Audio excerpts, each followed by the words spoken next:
Students, good morning and welcome to Bind EduTech. In previous videos, we have discussed the major rules of subject-verb agreement,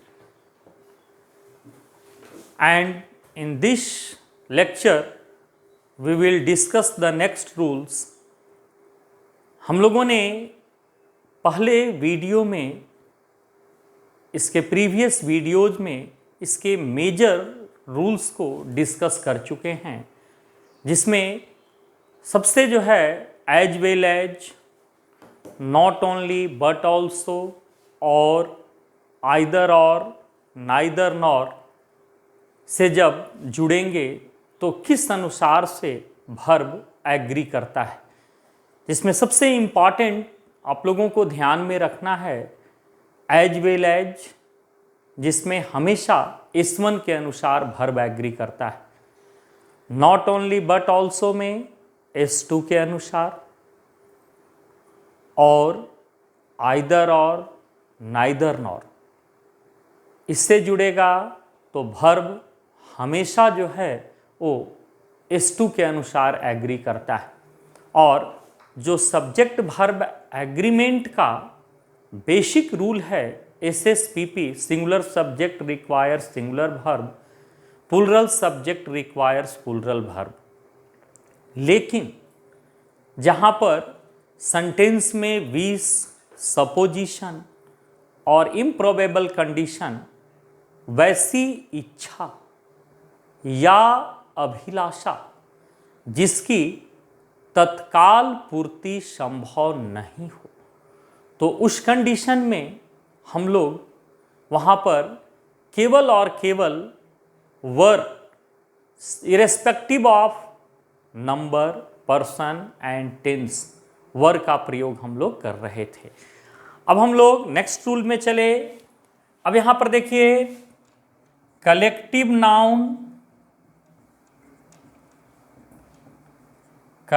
noun plus singular verb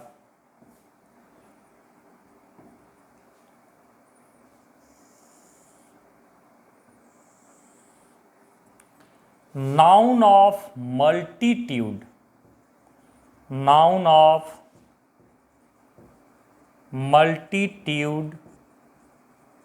plus plural verb. आज हम लोग देखें कि collective noun और noun of multitude क्या है और दोनों में किस तरह से वर्ब अंतर कर जाता है। Noun of multitude is also a collective noun.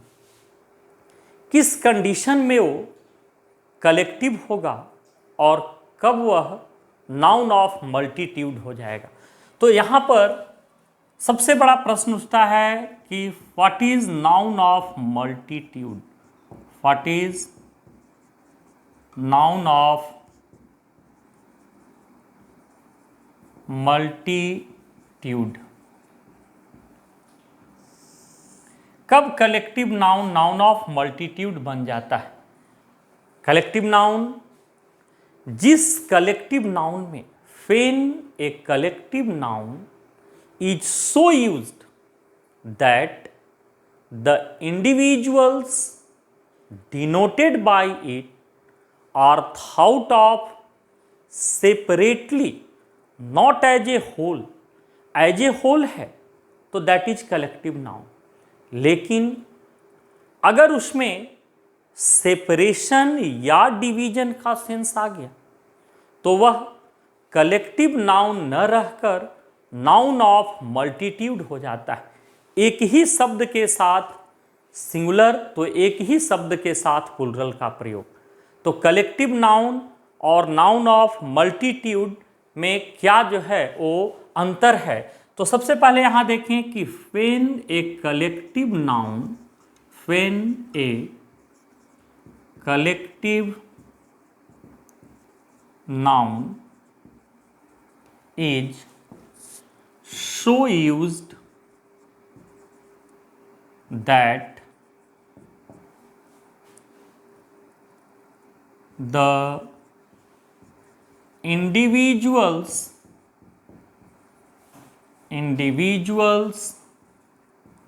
denoted by it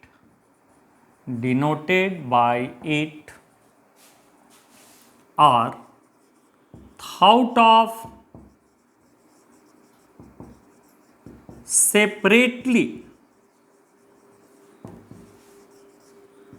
not as a whole, then it is said to be noun in multitude। जिस कलेक्टिव नाउन में सेपरेशन या डिवीजन का सेंस आ जाए तो वह कलेक्टिव नाउन न रहकर क्या हो जाता है, नाउन ऑफ मल्टीट्यूड। जहां कलेक्टिव नाउन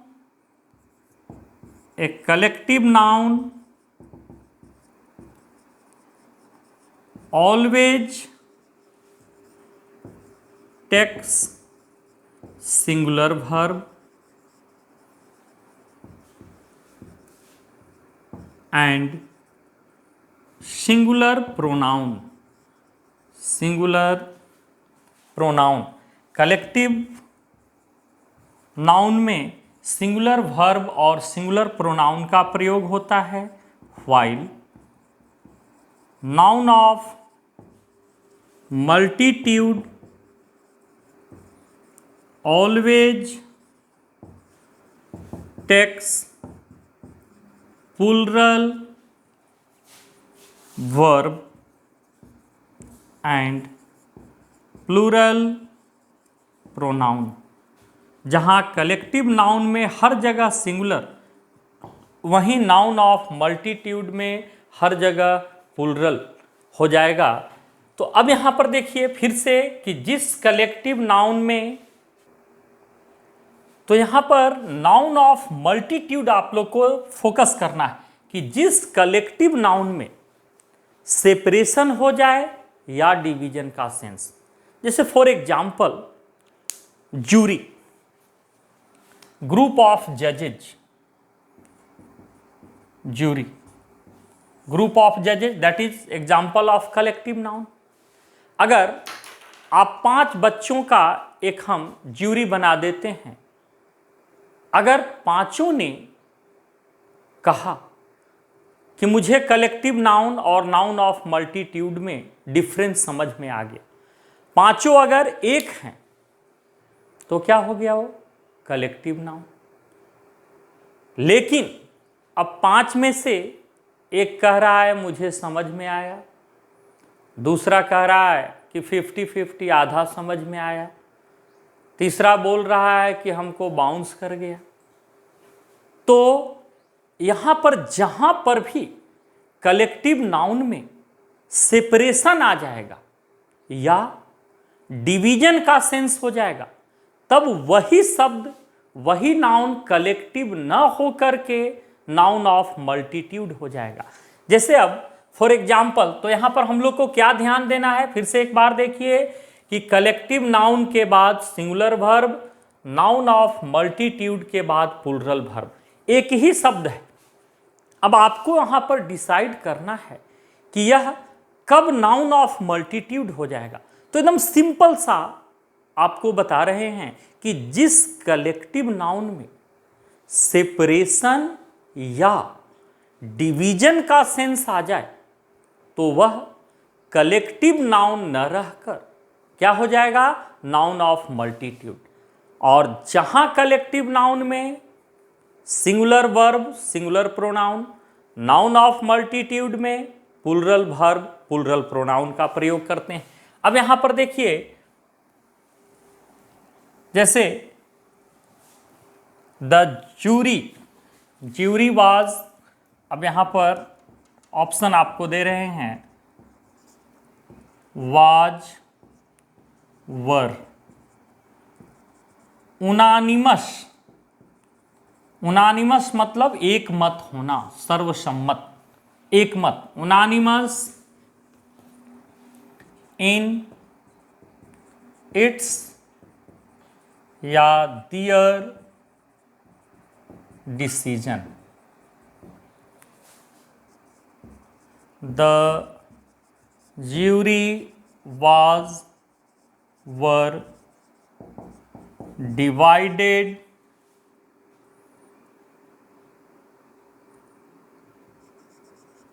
in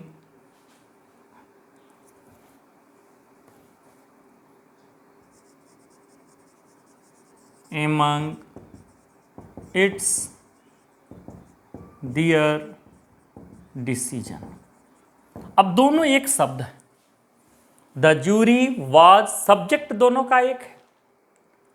अब यहां पर देखिए उनानिमस मतलब एकमत होना, डिवाइडेड अलग अलग जो है। अब यहां पर जो है वो कंडीशन आ रहे हैं, उनानिमस एंड यहां पर डिवाइडेड।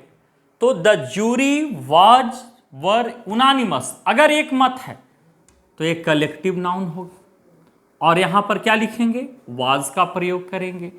अब यहां पर प्रोनाउन भी क्या होगा, तो सिंगुलर होगा। लेकिन वही शब्द यहां पर ज्यूरी, डिवीजन का सेंस आ रहा है, तब यहां पर क्या होगा, वर और यहां their. Collective noun, singular verb, noun of multitude. तो देखिए दोनों एक ही शब्द है, लेकिन यहां पर एक कलेक्टिव नाउन कलेक्टिव न रहकर नाउन ऑफ मल्टीट्यूड हो जा रहा है। तो हम लोगों ने रूल में क्या पढ़ा कि ये collective noun always takes singular verb and singular pronoun, while a noun of multitude always takes plural verb and plural pronoun। तो सिंपली आप दिमाग में रखिए कि अगर हम साथ साथ हैं तो क्या हो गया, कलेक्टिव नाउन। और जैसे ही अकेले हम अकेले तुम हुए, जहां मति में जो है भिन्नता आई तो क्या हो गया, नाउन ऑफ मल्टीट्यूड। याद रहेगा, collective noun and noun of multitude बिल्कुल एकदम स्लाइट अंतर है। और आपको ये डिसाइड करना होता है, बच्चे यहीं पर कंफ्यूज कर जाते हैं कि एक ही शब्द है, एक जगह वाज लिख रहे हैं तो एक करेक्ट आंसर है, एक जगह वर लिख रहे हैं तब करेक्ट आंसर है। एकदम आसमान जमीन का अंतर हो जा रहा है। तो क्या ध्यान रखना है कि अगर जिस कलेक्टिव नाउन में, noun of multitude is also a collective noun, but जिस कलेक्टिव नाउन में सेपरेशन हो जाए या डिवीजन का सेंस आ जाए तो कलेक्टिव नाउन से ट्रांसफर होकर के क्या बन जाएगा, नाउन ऑफ मल्टीट्यूड। जैसे parliament, the parliament was were agree on the proposal।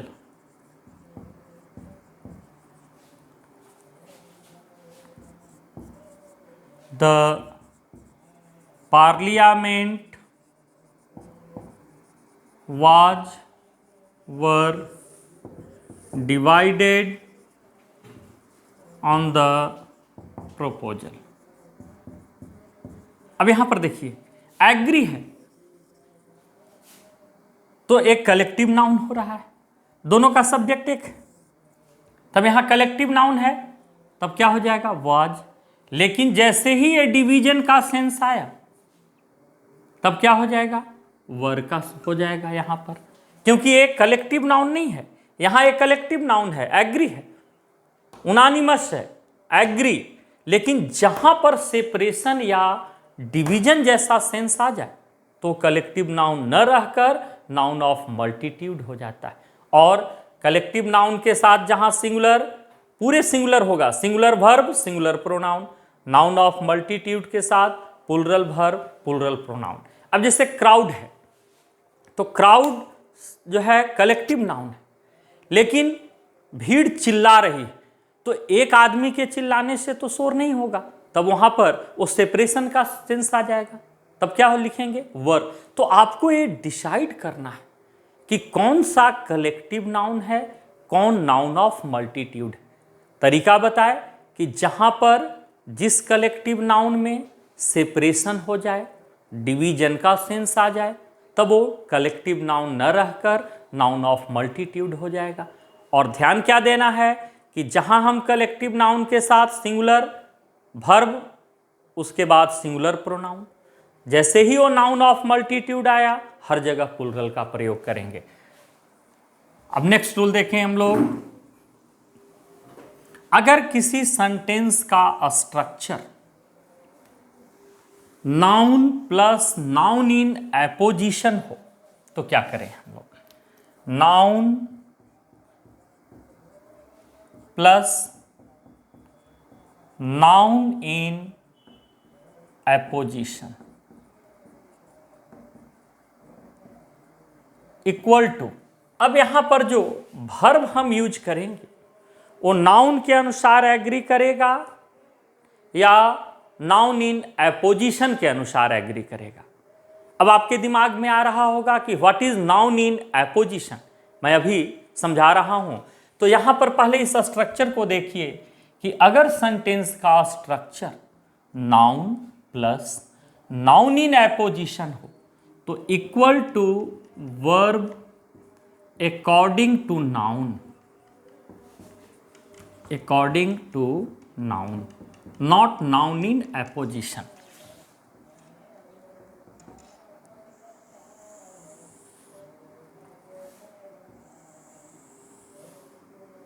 अब यहां हम लोग देखें कि what is noun in apposition, what is noun in apposition.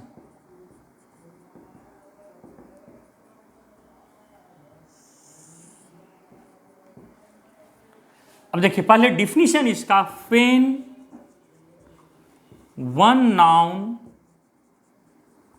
follows another to describe it, the noun which follows is said to be noun in apposition. When one noun follows another to describe it, the noun which follows is said to be noun in apposition.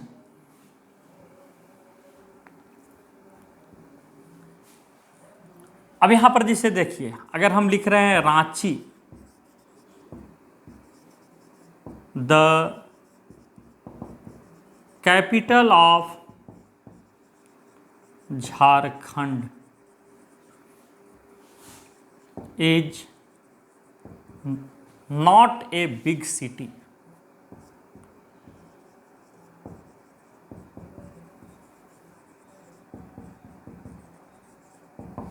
अब यहां पर दो noun है।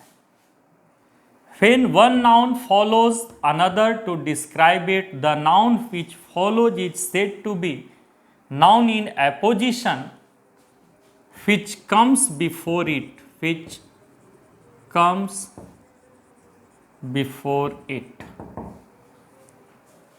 अब यहां पर रांची है। अब इसके बारे में एक क्या डिस्क्रिप्शन दे रहा है? The capital of Jharkhand.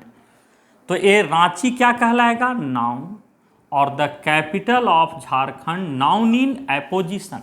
किसके एपोजिशन में? जिसको ये डिस्क्राइब कर रहा है।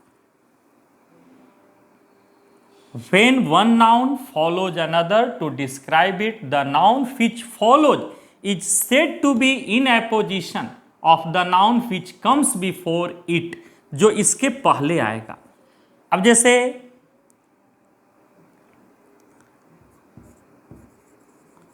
धोनी, ए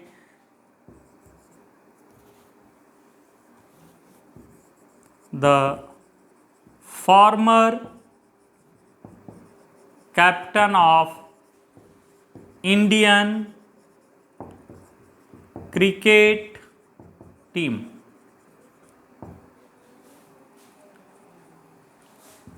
is are a good player. अब यहां देखिए, धोनी ए नाउन हो गया, इसके बारे में क्या डिस्क्राइब किया जा रहा है? The former captain of Indian cricket team. भारतीय धोनी भारतीय क्रिकेट टीम के भूतपूर्व कप्तान, रांची झारखंड की राजधानी। तो ये नाउन इन एपोजिशन हुआ, किसके इन एपोजिशन में? जो नाउन इसके पहले आ रहा है, तो ये नाउन इन एपोजिशन, ये कहलाएगा नाउन। जैसे Delhi the capital of India is are a big city.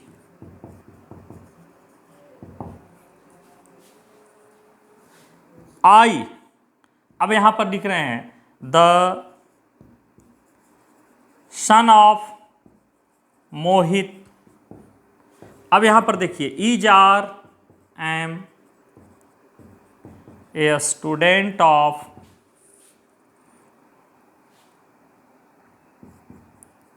Class 12th। अब यहां पर देखिए, आई कहिएगा कि आई इज ए प्रोनाउन, तो ये नाउन और नाउन इन एपोजिशन में कैसे आया? तो do you know, pronoun is itself a noun.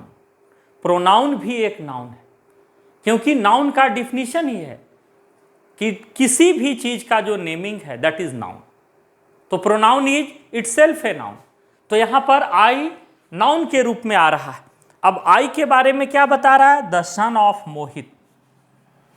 तो ए यहां पर नाउन के रूप में आएगा, ए नाउन इन एपोजिशन। रूल क्या कह रहा है कि अगर दो सेंटेंस का अगर बनावट इस तरह से हो उस सेंटेंस का कि उसका structure noun plus noun in apposition आ जाए, तो उस कंडीशन में हम वर्ब कैसे चूज करेंगे? नाउन के अनुसार या नाउन इन एपोजिशन के अनुसार? तो रूल क्या कह रहा है कि अगर सेंटेंस का structure noun plus noun in apposition हो, तो उस कंडीशन में हम हमेशा वर्ब नाउन के अनुसार लिखेंगे, न कि नाउन इन एपोजिशन के अनुसार। तो अब यहां पर देखिए, Ranchi the capital of Jharkhand is, Dhoni the former captain of Indian cricket team, Dhoni के अनुसार एग्री करेगा। Delhi the capital of India is. अब आई द सन ऑफ मोहित, तो अगर सन ऑफ मोहित, तब यहां पर क्या होता? इज, लेकिन एग्री किसके अनुसार करेगा? आई के अनुसार। तो क्या लिखेंगे? I the son of Mohit am a student of class 12th। अगर यही रहता कि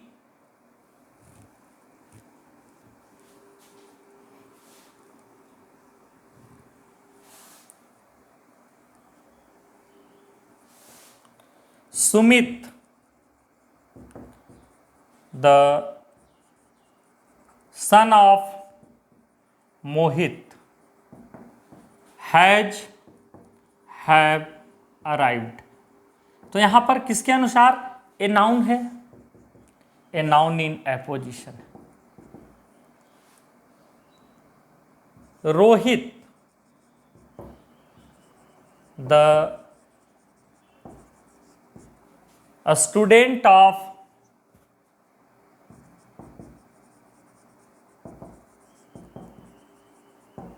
this college is or am a good student या गुड बॉय।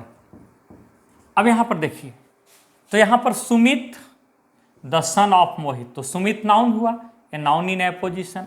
रोहित यहाँ नाउन है, the student of this college इसके बारे में बताया जा रहा है, तो ये क्या हो जाएगा? Noun in apposition. तो यहाँ पर क्या हो जाएगा? Is.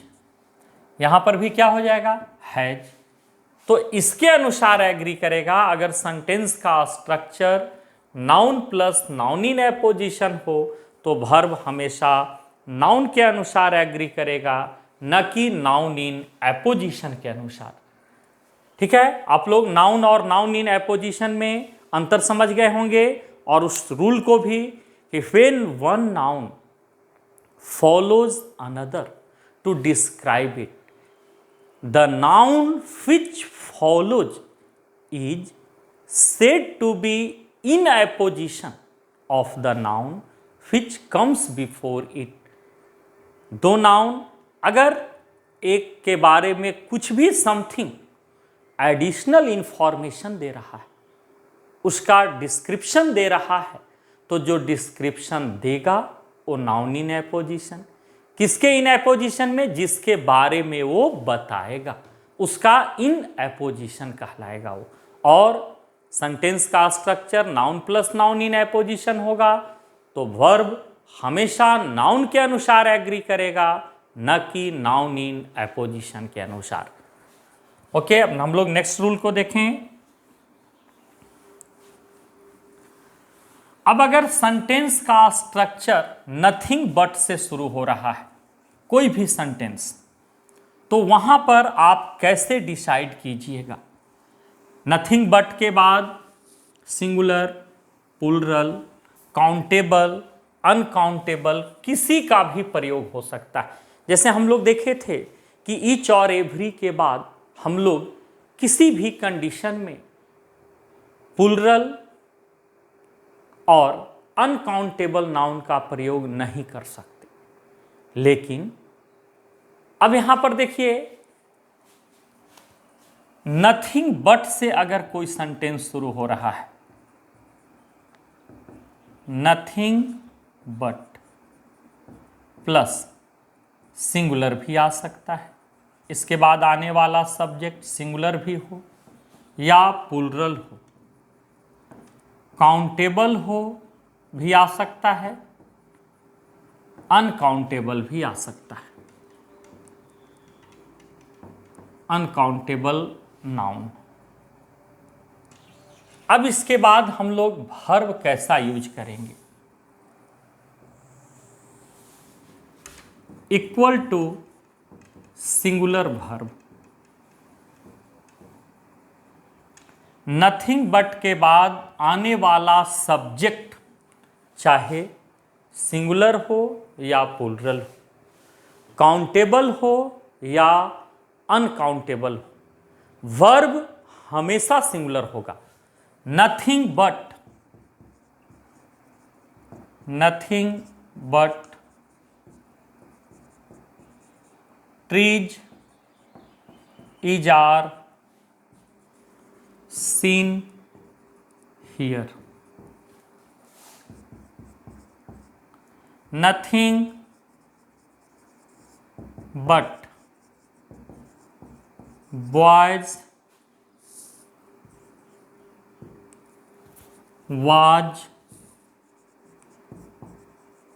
were playing there.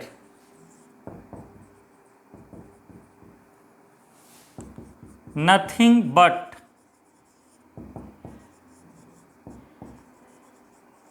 water were seen there.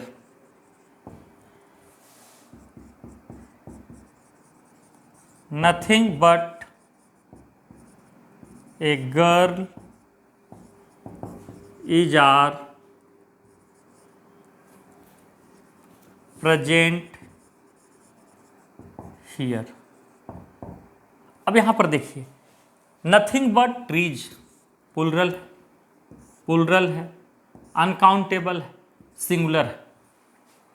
मैंने क्या कहा कि नथिंग बट से जैसे ही आप देखें कि अगर कोई सेंटेंस नथिंग बट से शुरू हो रहा है, तो उसके बाद आपका फोकस केवल और केवल सिंगुलर पर होना चाहिए। जैसे आप लोगों ने महाभारत में सुना होगा, पढ़ा होगा कि जब कौरव और पांडव दोनों के आचार्य जो थे, जब उनकी गुरु द्रोणाचार्य परीक्षा ले रहे थे, तो जब घूमते हुए जो है चिड़िया के जो है आँख में तीर मारना था, तो किसी को पंख, किसी को पाँव, किसी को गर्दन दिखाई पड़ रही थी, लेकिन अर्जुन का ध्यान केवल और केवल अर्जुन को उस पूरे पक्षी में केवल आंख दिखाई पड़ रहा था। तो आप लोग को भी मैं बता रहा हूं कि जैसे ही आप सेंटेंस का स्ट्रक्चर नथिंग बट देखिए, यहां पर दिग्भ्रमित होने की आवश्यकता ही नहीं, यहां पर आप दिग्भ्रमित नहीं हुई। नथिंग बट के बाद आने वाला सब्जेक्ट सिंगुलर हो या प्लूरल, काउंटेबल हो या अनकाउंटेबल हो, it doesn't matter, the verb will be singular. तो नथिंग बट के बाद जैसे अर्जुन को केवल चिड़िया का आंख दिखाई पड़ रहा था, तो आप लोग को क्या दिखाई पड़ना चाहिए? सिंगुलर। नथिंग बट के बाद जब भी हम लिखेंगे, अगर सेंटेंस का सब्जेक्ट उसका जो बिगिनिंग है ए डमी, वहां पर कुछ भी नहीं, अब इसको अगर nothing but trees is seen here, वहां वृक्ष के अतिरिक्त कुछ भी नहीं देखा गया, देखा जा रहा है। Nothing but boys was playing there, वहां कुछ भी नहीं, केवल लड़के खेल रहे थे। Nothing but water was seen there, nothing but a girl is present here, यहां एक जो है कुछ भी नहीं, केवल एक लड़की पढ़ रही है। तो जैसे ही आप नथिंग बट देखते हैं, तो नथिंग बट के बाद आपके दिमाग में केवल और केवल रहना चाहिए कि नथिंग बट के बाद चाहे सब्जेक्ट का नेचर जो, वर्ब हमेशा जो है वो सिंगुलर होगा। ठीक है, अब हम लोग नेक्स्ट रूल को अगले वीडियो में डिस्कस करेंगे। थैंक्स।